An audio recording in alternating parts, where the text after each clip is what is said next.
ప్రధానమైనటువంటి ఒక ప్రతివాదిగా అనుముల రేవంత్ రెడ్డి గారు A1 గా, అదేవిధంగా దుద్దిళ్ల శ్రీధర్ బాబు గారు రెస్పాండెంట్ నెంబర్ 2గా, అదేవిధంగా vice chairman and MD of TGISని పరిశ్రమల శాఖకు సంబంధించి వారిని ప్రతివాది 3గా, తర్వాత టెసరాక్ట్ అడ్వాన్స్డ్ సిస్టమ్స్ అని ఏ కంపెనీకి అయితే అత్త సొమ్ము అల్లుడు దానం చేసినట్టుగా ఈ ప్రభుత్వం అడ్డదిడ్డంగా 200 కోట్ల రూపాయలు విలువ చేసే భూమిని కేటాయించిందో ఆ వారిని ప్రతివాది 4గా, తర్వాత వీటన్నిటి వెనుక ఉండి నడిపిస్తున్నటువంటి ఒక రేవంత్ రెడ్డి గారి తమ్ముడైనటువంటి అనుముల కొండలరెడ్డి గారిని ప్రతివాది 5గా, తర్వాత ఈ అడ్వాన్స్డ్ టెసరాక్ట్ అడ్వాన్స్ సిస్టమ్స్ కు CEOగా పనిచేస్తున్నటువంటి అనుముల నయన్ రెడ్డి గారిని ప్రతివాది 6గా చేరుస్తూ ఈ యొక్క కంప్లైంట్ ను లాడ్జ్ చేయటమైంది. ప్రధానంగా ఈ యొక్క మొత్తం కంప్లైంట్ లో ఉన్న అంశాలు కనుక చూసినట్టయితే తెలంగాణ ప్రజలంతా కూడా గుండె బాదుకొని విలపించేటువంటి ఒక దుర్భరమైన పరిస్థితి. వాస్తవానికి రాగద్వేషాలకు అతీతంగా, పక్షపాతం లేకుండా, బంధుప్రీతి లేకుండా నేను అధికారాన్ని చలాయిస్తానని చెప్పని రాజ్యాంగం మీద ప్రమాణం చేసి ముఖ్యమంత్రి కుర్చీలో కూర్చున్న రేవంత్ రెడ్డి గారి వాళ్ళ, అంబేద్కర్ రాజ్యాంగం సాక్షిగా గద్దెనెక్కిన రేవంత్ రెడ్డి గారి వాళ్ళ మొత్తం ఈ యొక్క పవిత్ర రాజ్యాంగాన్ని గంగలో దొక్కుతూ ఇవాళ ఇష్టం వచ్చినట్టుగా ఒక కుటుంబ పాలన కొనసాగిస్తూ, కుటుంబ దోపిడిని కొనసాగిస్తూ ఇవాళ విచ్చలవిడి దుర్మార్గాలకి ఇవాళ పాల్పడుతున్న విషయం కనబడతా ఉంది. అంబేద్కర్ రాజ్యాంగాన్ని బలి చేస్తూ ఇవాళ అనుముల రాజ్యాంగాన్ని అమలు చేస్తూ రేవంత్ రెడ్డి గారి కుటుంబం, అనుముల కుటుంబం ఇవాళ అవినీతి ఆనకొండలుగా మారిపోయి ఇవాళ ఒక దోపిడీ స్వామ్యాన్ని కొనసాగిస్తున్న విషయాన్ని ఈరోజు కంప్లైంట్ లో వారి దృష్టికి తీసుకెళ్లాం. తెలంగాణ ఖజానాను లూటీ చేసి వాళ్ల స్వంత జేబులు నింపుకోవడంతో పాటు ఢిల్లీకి ఇవాళ సంచులు మోరుస్తూ ఇవాళ తెలంగాణ ప్రజల ఆత్మగౌరవాన్ని వాళ్ళ ఇష్టం వచ్చినట్టుగా తాకట్టు పెడుతున్నట్టుగా విషయాన్ని కూడా ఈ కంప్లైంట్ లో మేము పొందుపరిచినాం. వాస్తవానికి లోతుగా గనక ఈ కంప్లైంట్ లో ఉన్న అంశాలు గనక చూసినట్టయితే కొండలరెడ్డి గారు చైర్మన్ గా ఉన్నటువంటి కంపెనీకి 200 కోట్ల రూపాయలు విలువ చేసేటువంటి అత్యంత విలువైనటువంటి ఒక భూములను అప్పనంగా దాదాపు 20,234 స్క్వేర్ మీటర్స్ అంటే దాదాపు అది 5 ఎకరాల వరకు వస్తుంది.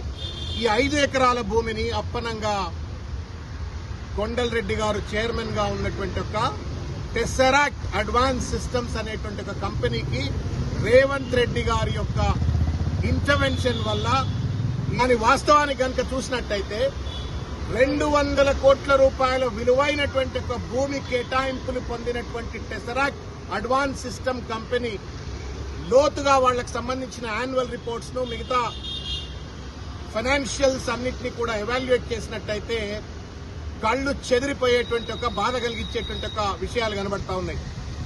కేవలం 1 లక్ష రూపాయలు పెయిడప్ క్యాపిటల్ ఉన్నటువంటి ఒక ఈ కంపెనీకి 200 కోట్ల రూపాయల భూమిని ఇవ్వడం సబబు కాదు అని చెప్పని మా కంప్లైంట్ లో మేము పొందుపరచడమైంది. 1 లక్ష పెయిడప్ క్యాపిటల్ తో పాటుగా కనీసం 5, 10 మందో 20 మందో ఉద్యోగులు కూడా లేరు. 0 ఉద్యోగులు ఉన్నటువంటి కంపెనీకి 200 కోట్ల రూపాయల భూమిని కేటాయించినారు. తర్వాత అక్కడేమైనా పారిశ్రామికరణ జరుగుతుందా, ప్రొడక్షన్ జరుగుతుందా అని చూస్తే మన కార్ల షెడ్ లెక్క చిన్నపాటి షెడ్లు కనబడతా ఉన్నాయి. మా కృషాంక్ గారు మిగతా వాళ్ళందరూ కూడా వెళ్లి చూసినప్పుడు ప్రాక్టికల్ ఏంటంటే అక్కడ కంపెనీలు లేవు, కార్ల షెడ్ల లాంటి చిన్న చిన్న కన్స్ట్రక్షన్స్ అక్కడ కనబడతా ఉన్నాయి. అటువంటి దానికి 200 కోట్ల రూపాయల విలువ చేసే భూమిని ఇచ్చినట్టు పరిస్థితి. దానికి తోడుగా నకల్బీ అకల్సే మారనా అంటారు. ఈ తెలివి తక్కువ వెధవలు ఏం చేసినారు అంటే ముఖ్యమంత్రి కుర్చీని అడ్డం పెట్టుకుని భూములు దొబ్బినారు కానీ కనీసం ఆ భూములు దొబ్బేటప్పుడు అవసరమైనటువంటి ఒక పరిపూర్ణమైన తయారీ కూడా చేయలేదు. వెబ్సైట్ లో కనుక వెళ్లి చూసినట్టయితే ఈ కంపెనీ వెబ్సైట్లు, ఆ కంపెనీ వెబ్సైట్లు, దేశ విదేశాలకు సంబంధించిన కంపెనీల వెబ్సైట్లలో ఉన్న ఫోటోలన్నీ కూడా మా కంపెనీవే అని చెప్పని ఆ కంపెనీలో పెట్టుకున్నటువంటి ఒక పరిస్థితి. నేను ఇంతకుముందు చెప్పినట్టుగా ఈ కంపెనీ CEO కొండలరెడ్డి గారి యొక్క కొడుకు నయన్ రెడ్డి గారు, ఈ కంపెనీ చైర్మన్ ముఖ్యమంత్రి గారి తమ్ముడు కొండలరెడ్డి గారు. ఇది వాస్తవం. అంటే ఒక బంధు ప్రీతితో, పక్షపాత వైఖరితో, కనీస ఎలిజిబిలిటీ లేనటువంటి ఒక దుర్మార్గమైనటువంటి ఒక చిన్నపాటి కార్ల షెడ్ లాంటి కంపెనీకి కేవలం అత్త సొమ్ము అల్లుడు దానం చేసినట్టుగా రేవంత్ రెడ్డి గారి తమ్ముడు కాబట్టి 200 కోట్ల రూపాయలు అది శ్రీధర్ బాబు గారు కేటాయించిందా, ఇండస్ట్రీస్ డిపార్ట్మెంట్ సంబంధించిన TGIC కేటాయించిందా, మొత్తానికి మాత్రం ఈ భూములు కేటాయించడం అవుతుందో ఇది ముమ్మాటికి నేరం అనేటువంటి విషయాన్ని మేము వారి దృష్టికి తీసుకుపోయినాం. గమ్మత్ ఏంటంటే ఇగో ఇది ఈ కంపెనీ అడ్రస్ వచ్చేసి పటాన్ చెరువులో ఉన్నటువంటి ఒక చిన్న ఫ్లాట్ లో కంపెనీ రిజిస్టర్డ్ ఆఫీస్ అక్కడ కనబడతా ఉంది. కంపెనీకి ఒక పెద్ద ప్రామాణికత కలిగిన రిజిస్టర్ ఆఫీసు లేదు. పెయిడ్ అప్ క్యాపిటల్ కేవలం ₹1,00,000. 0 ఉద్యోగులే. 200 కోట్ల రూపాయలు విలువ చేసే భూమి. మరి వీళ్ళు చేసే డిఫెన్స్ తయారు ఏందా అంటే కార్ల షెడ్ల లెక్క చిన్నపాటి కార్ల షెడ్లుంది. ఇది దోపిడీ కాదా అని చెప్పని వాళ్ళ ప్రభుత్వాన్ని మేము అడుగుతా ఉన్నాం. మేము లోకాయుక్త గారికి రిప్రజెంటేషన్ ఇచ్చినాము. వారు తదుపరి చర్యలు ఏం తీసుకుంటారో మేము తప్పనిసరిగా వారిపైన న్యాయపరమైనటువంటి ఒక ఒత్తిడి తప్పనిసరిగా మేము పెడతాం, మా అడ్వకేట్లు పెడతారు. But fact of the matter is గాదె కింద పంది కొక్కులు లెక్క ఇవాళ కుర్చీని అడ్డం పెట్టుకుని అధికారాన్ని అడ్డం పెట్టుకుని విచ్చలవిడి దోపిడీకి ఇవాళ పాల్పడతా ఉన్నారు. నిన్నటికి నిన్న చూస్తున్నాం మేము. ఏక్తా యూనిటీ మాల్ అని చెప్పని ఒక మాల్ ఉంటే అది PM ఇచ్చినటువంటి ఒక 200 కోట్ల రూపాయలు పక్కన పెట్టేసి దాదాపు 4-5 వేల కోట్ల రూపాయల కుంభకానికి పాల్పడుతూ అపర్ణ కన్స్ట్రక్షన్స్ తర్వాత వంశీరామ్ బిల్డర్స్ అని వాళ్ళకి ఇచ్చిన పరిస్థితి.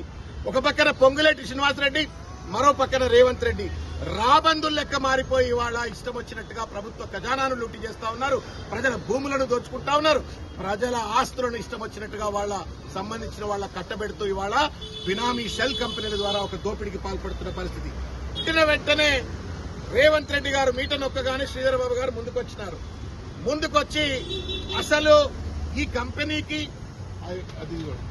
కంపెనీకి తర్వాత కొండలరెడ్డి గారికి సంబంధమే లేదని చెప్పని ఆయన బయానా ఇచ్చే ప్రయత్నం చేసినారు. నేను అడుగుతా ఉన్నాను శ్రీధర్ బాబు గారిని, ఏం సమాధానం చెప్తారు దీనికి? రేవంత్ రెడ్డి గారికి కొండలరెడ్డి గారికి సంబంధం లేదట. కొండలరెడ్డి గారికి కంపెనీకి సంబంధం లేకపోతే ఈ కంపెనీ వాళ్ళు US ఇండియా స్ట్రాటజిక్ పార్ట్నర్షిప్ అనేటువంటి ఒక సంస్థ వాళ్ళు కొండలరెడ్డి గారిని చైర్మన్ ఆఫ్ టెసరాక్ట్ అడ్వాన్స్ సిస్టమ్స్ అని ఎట్లా చూపెడతారో సమాధానం చెప్పాలని చెప్పని కోరుతా ఉన్నాను. ఈ రకంగా ప్రజలను మభ్యపెట్టేందుకోసం శ్రీధర్ బాబు గారిని వినియోగించుకుంటూ రేవంత్ రెడ్డి ఒక చిల్లర డ్రామా ఆడితే వాళ్ల కళ్ళను వాళ్లనే పొడుచుకున్నట్టుగా వాళ్ళ మీడియా సెల్ కన్వీనర్ అయిన చామల కిరణ్ కుమార్ రెడ్డి గారు వచ్చిండ్రు. ఆయన ఏం సమాధానం చెప్పిండ్రు అంటే శ్రీధర్ బాబు గారేమో కొండలరెడ్డికి టెసరాక్ట్ కంపెనీకి సంబంధం లేదని అబద్దం ఆడిండు. ఈయనేం చెప్పిండు అంటే అవునండి కంపెనీలు పెట్టుకోవద్దా, అనుముల కుటుంబం బాగుపడొద్దా, రేవంత్ రెడ్డి గారి కుటుంబ సభ్యులంతా మాత్రం భూములు ఇవ్వద్దా, మేము భూములు బరాబరిస్తామని చెప్పని ఆయన చెప్పిండ్రు. మరి చామల కిరణ్ కుమార్ రెడ్డి గారు కరెక్టా, లేదు శ్రీధర్ బాబు గారు కరెక్టా? మొత్తానికి మొత్తం ఇవాళ రేవంత్ రెడ్డి మంత్రివర్గ సభ్యులను, ప్రభుత్వ యంత్రాంగాన్ని, పార్టీ యంత్రాంగాన్ని అందరినీ వాడుకుంటూ ఇవాళ ఒక విచ్చలవిడి దోపిడీకి పాల్పడతా ఉన్నాడు. ఈ దోపిడీని తప్పనిసరిగా ఎండగట్టవలసిన బాధ్యత ఇవాళ బాధ్యత కలిగిన ప్రజాస్వామ్య పద్ధతిగా ఎన్నిక కాబట్టి ప్రతిపక్షంపై ఉంది. కాబట్టి ఈరోజు KT రామారావు గారి యొక్క ఆదేశాల మేరకు ఇక్కడికి వచ్చి ఈరోజు ఈ యొక్క కంప్లైంట్ ను మేము లాడ్జ్ చేయటం అయింది.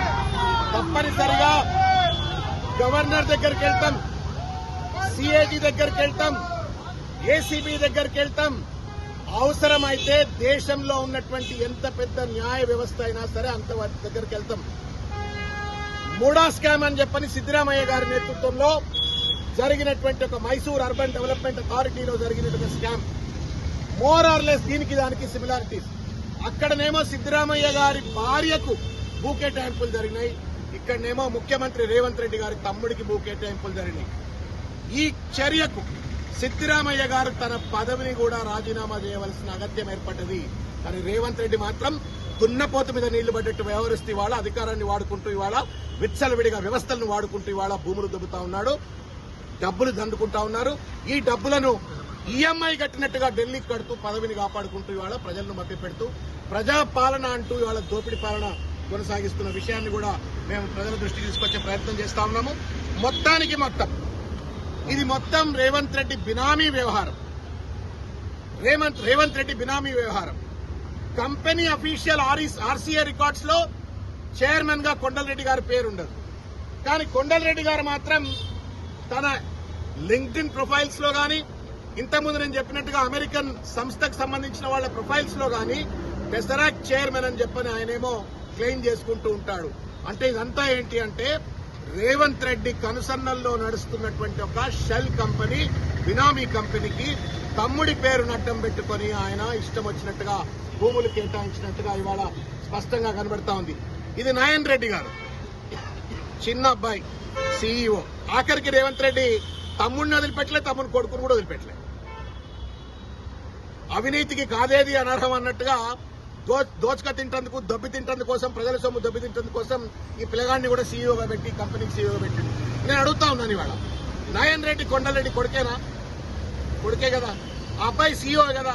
మళ్ళీ మాకు కంపెనీకి సంబంధం లేదని చెప్పని సిగ్గు లేకుండా ఇవాళ శ్రీధర్ బాబు గారితో ఎట్లా చెప్పిస్తారు? ఎట్లా మీరు ఇవాళ ప్రజలను మభ్యపెట్టే ప్రయత్నం చేస్తారని చెప్పని వాళ్ళు అడుగుతా ఉన్నాం.